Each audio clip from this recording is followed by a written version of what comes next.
বলো তো এটা আমি কি বানিয়েছি? তো দেখে বুঝতেই পারছো না, তোমরাই বলো। তো চলো, এই রেসিপিটা দেখতে হলে পুরোপুরি আমার ভিডিওটা দেখতে থাকো। একটা চিকেন রেসিপি শেয়ার করবো। তো এখানে দেখো আমি চিকেন নিয়েছি প্রায় 700-800 মতো। তো টক দই দিয়ে আমি ম্যারিনেট করে নিয়েছি আর একটা লেবু দিয়ে। এখানে আমি একটা ভাজা মশলা তৈরি করেছি, সব সাহাজিরে, এলাচ, দারচিনি সব কিছু দিয়ে পেস্ট করেছি। হচ্ছে তোমার আদা রসুন আর হচ্ছে পেঁয়াজ বাটা। আর এখানে ব্রেস্তা করার জন্য এখানে আমি পেঁয়াজ নিয়ে নিয়েছি। আর এইখানে আছে কাজু বাদাম আর পোস্ত।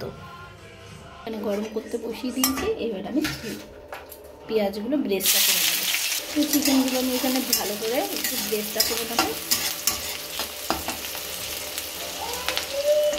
তো পেঁয়াজগুলো দেখো, আর আমি বেশি ভাজবো না, তাহলে কালো হয়ে যাবে। আর একটু স্লাইড ভেজে আমি এটা তুলে রাখবো। যে ব্রেস্তাগুলো আমি ভেজে রেখেছি। আর এবার এখানে আমি গরম মশলা একটু ফোড়ন দিলাম। গরম মশলা আমি একটু দিয়ে গরম মশলা ফোড়ন দিয়েছি, দিয়ে আমি আবার অল্প করে একটু পেঁয়াজ দিয়ে দিলাম। যে পেঁয়াজটা ভাজা ভাজা হয়ে গেছে, এবার হচ্ছে আদা রসুন আর পেঁয়াজ বাটাটা দিয়ে দেবো।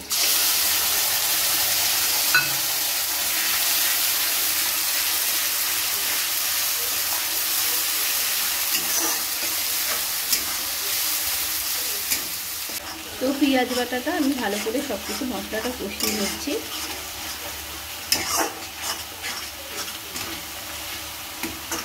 পেঁয়াজটা আমার ভাজা হয়ে গেছে, মশলাটা আমার কষানো হয়ে গেছে। এবার আমি দিয়ে দিলাম কাজু বাটাটা, কাজু বাটা, পোস্ত বাটা।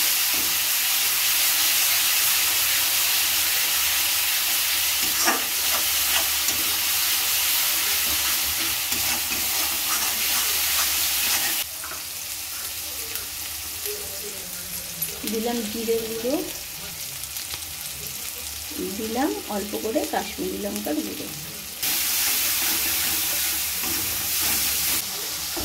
তো দেখো সব মশলাটা আমার একদম কষে গেছে, পুরো তেল ছেড়ে দিয়েছে।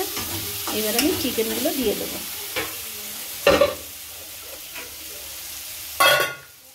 তো এই যে ম্যারিনেট করা চিকেনগুলো দিয়ে দিলাম।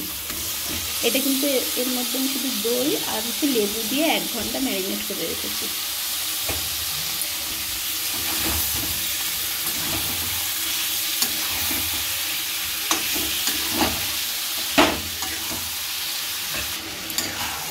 তো চিকেনটা দিয়ে দিলাম। চিকেনটা দিয়ে একদম ভালো করে নাড়িয়ে ছাড়িয়ে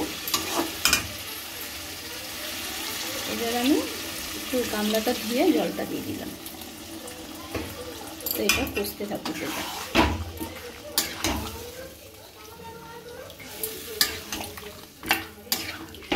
এই যে নাড়িয়ে ছাড়িয়ে আমি ঢাকা দিয়ে রেখে দিলাম।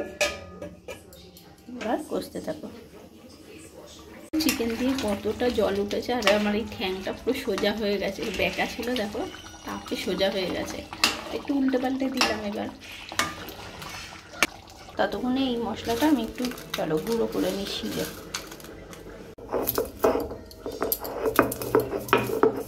মশলাটা কিন্তু গুঁড়ো হয়ে গেছে, কি সুন্দর হচ্ছে, একটা গন্ধ বেরোচ্ছে, কি বলবো। আবারও আমি একবার নাড়াচাড়া দিয়ে দিলাম।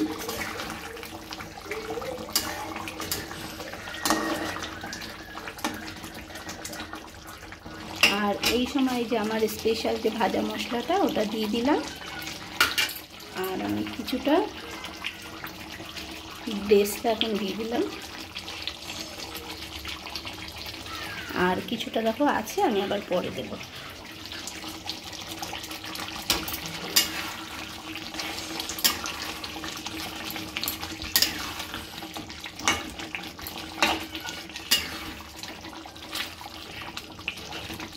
একদম কষে গেছে। এই যে তেল আমার পুরো ছেড়ে ছেড়ে দিয়েছে, দেখো তেল পুরো আলাদা হয়ে গেছে। এবার আমি এর মধ্যে একটু গরম জল মিশিয়ে দেবো।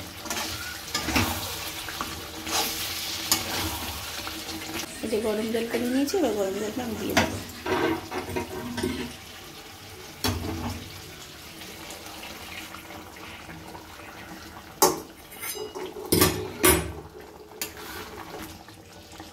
দিয়ে দেবো আমি সামান্য একটু চিনি।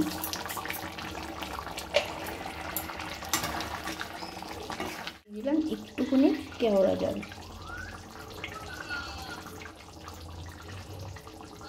আর এই যে উপর দিয়ে অল্প একটু ব্রেস্তা দিয়ে দিলাম। ব্যাস আমার রেসিপি রেডি। আমি এতটুকুই গ্রেভি রাখবো, তোমরা রুটি দিয়ে খেলে আরেকটু বানাতে পারো, কিন্তু আমরা যেহেতু রাইসের সাথে খাবো তার জন্য আমরা একটু গ্রেভি রাখলাম। এবার আমি 15 মিনিটের জন্য ঢেকে রেখে দেবো।